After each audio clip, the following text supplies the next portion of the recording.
Hello, my name is Paulo Velasquez. This is my summation for the Chapter 7 exam. I'll be doing Part 7.9. So, starting with Part A, we're told that there is a glider of mass 0.24 kilograms attached to a spring force of 6 newtons per meter. 6 newtons per meter. Stretch to 0.1 meters, initially stretched to 0.1 meters. And that the attached glider is initially moving, so V1 is equal to 0.4 meters per second.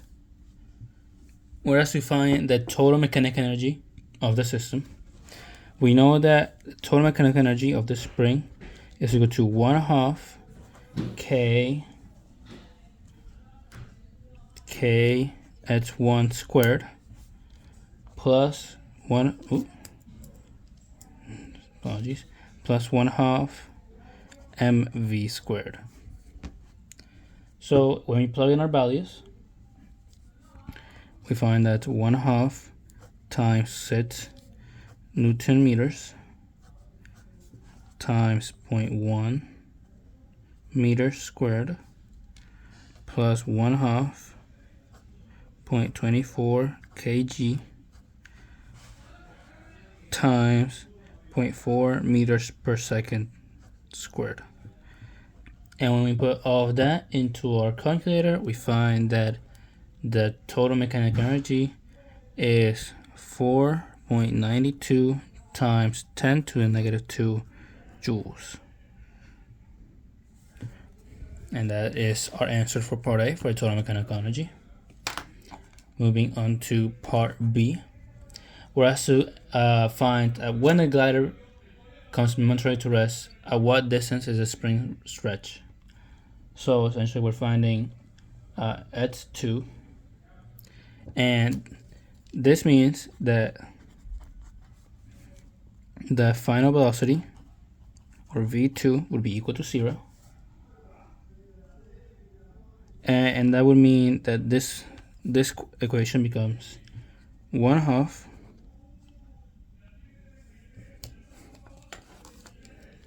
K H squared plus 1/2 m times 0 squared, which means this gets canceled out, and we're just left with this. Now, and that is equal to E. And we're asked to find H2, to find H2 when it comes to rest. So solving for H, we find that H2 is equal to the square root of 2E over K, because that's E times, E divided by K times 2 in the square root, taken from the square.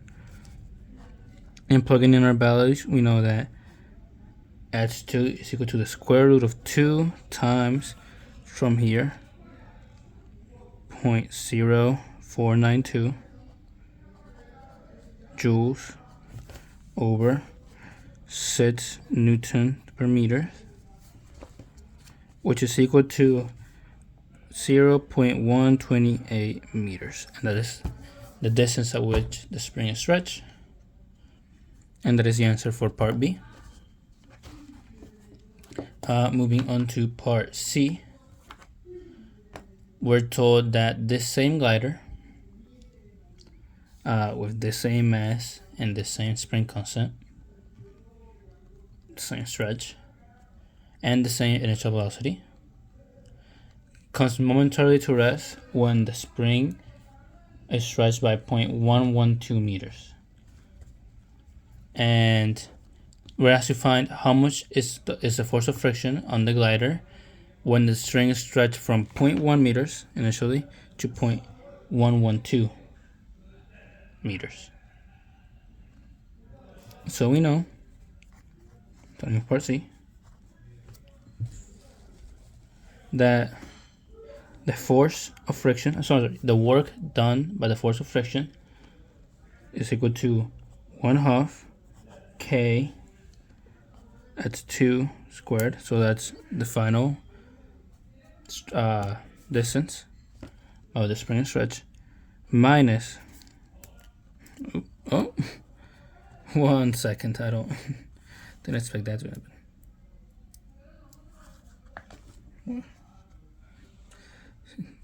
Sorry about that. Alright, back on track.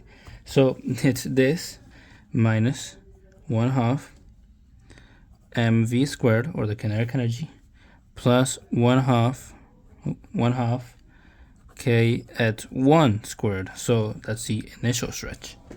So plugging in our values, we find that WF is equal to 1/2 6 Newton per meters times 0.112 meters squared, because that's the final, or the final distance squared, minus 1/2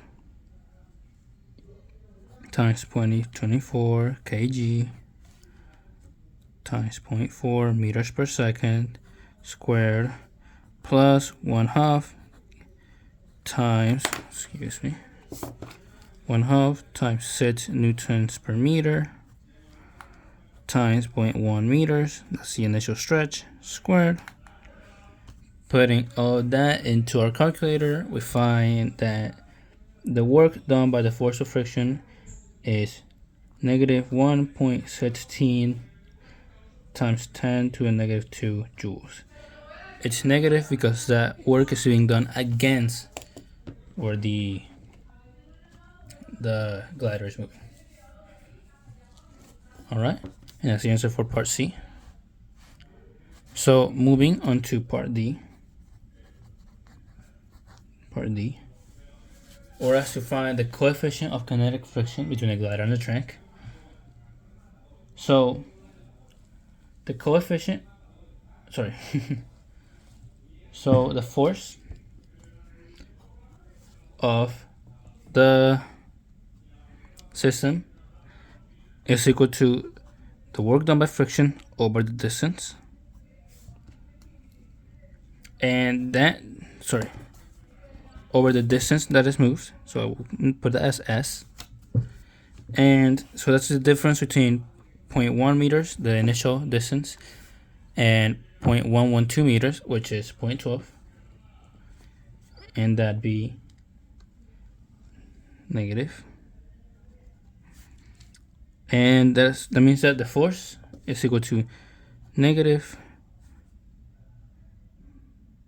0.0116 joules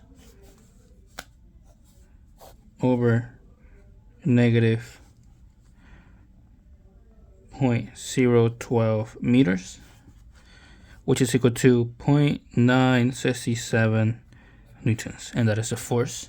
Well, that's not what we're asked to find. We're asked to find the coefficient of friction. Well, we know that force is also equal to the coefficient of friction times mg. When we solve for the coefficient of friction, we find that it's equal to F over mg.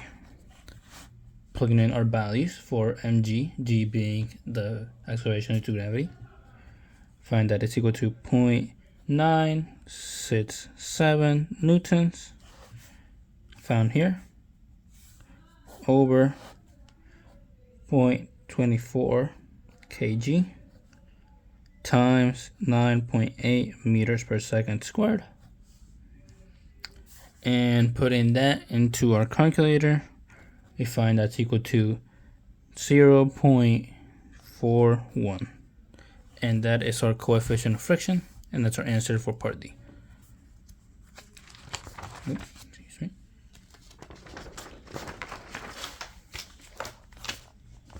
All right. Moving on to part E and a different set of figures. Excuse me. We're not giving any values for distance or spring constant, but we're told that a spring of constant K was over the end of a table, and that it has an initial velocity and has a distance d and a block of mass m. So it's just m, d, G, and K, which are the values that we have. We need to find the speed of the block just as it loses contact with the spring. So we know,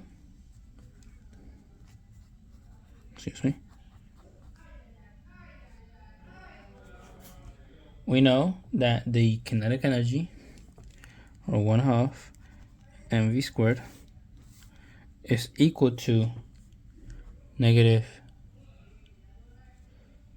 mgd plus 1/2 kd squared. We know that because it's initially at rest, so there's no initial, there's no initial speed of the block. So we need to find the speed of the block just as it loses contact with the spring. So we need to find this v. When we solve for v, that'll be v is equal to the square root of 2 times, so we divide all this by 1/2 m, and then we get the square root. So that means it's 2 times this m's canceled out. So 2 times gd, negative 2 times gd. And these cancel out. And 2 times gd over m here. And we get plus kd squared, that d is so squared, over m. So these m's canceled out and these 1/2 canceled out. We get negative 2 gd plus kd squared over m under the square root. And that's our answer for the final velocity or speed of the block as it loses contact with the spring. We're asking to find the total vertical distance of the block that it travels as it reaches maximum height. So what is the maximum height that it reaches? So we know from before, that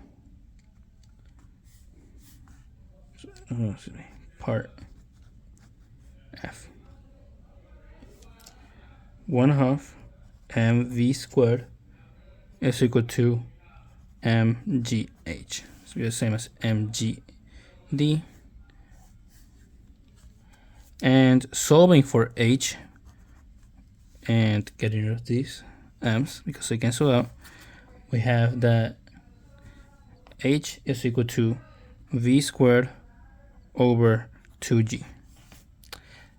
We found v here, so that means that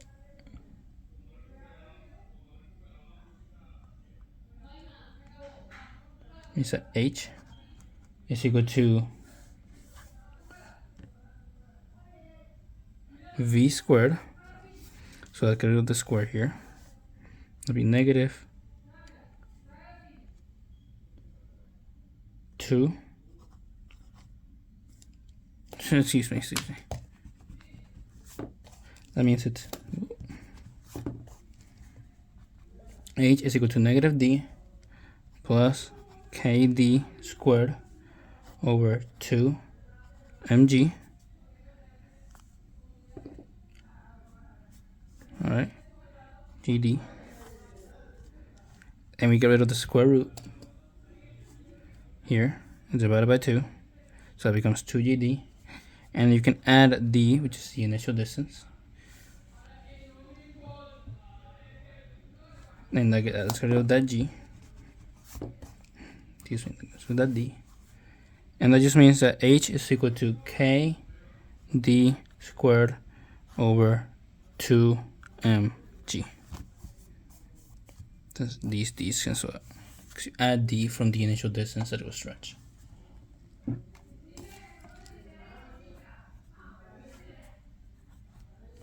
All right, and moving finally on to part G.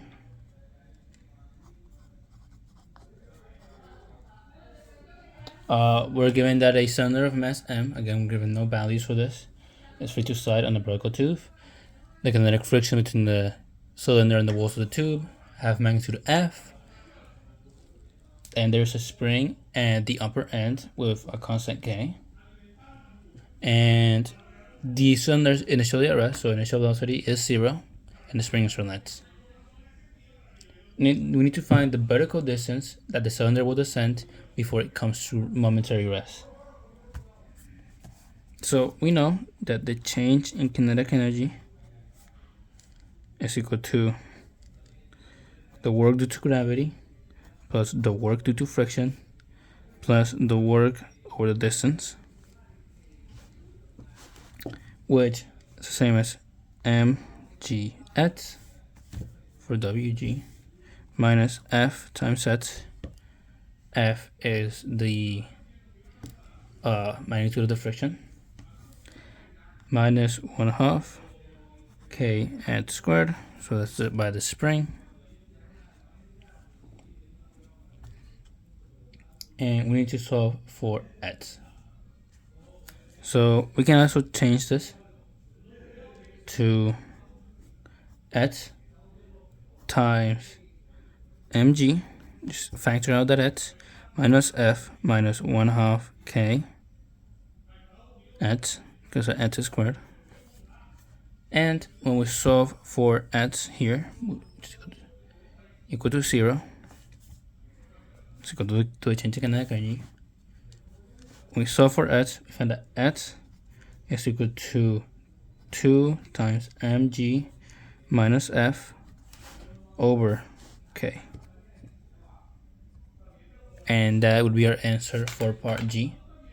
And that is the distance. Of course, we're not giving units, but that is the distance that it travels before it comes to rest. And that is the end for chapter 7. Thank you for watching.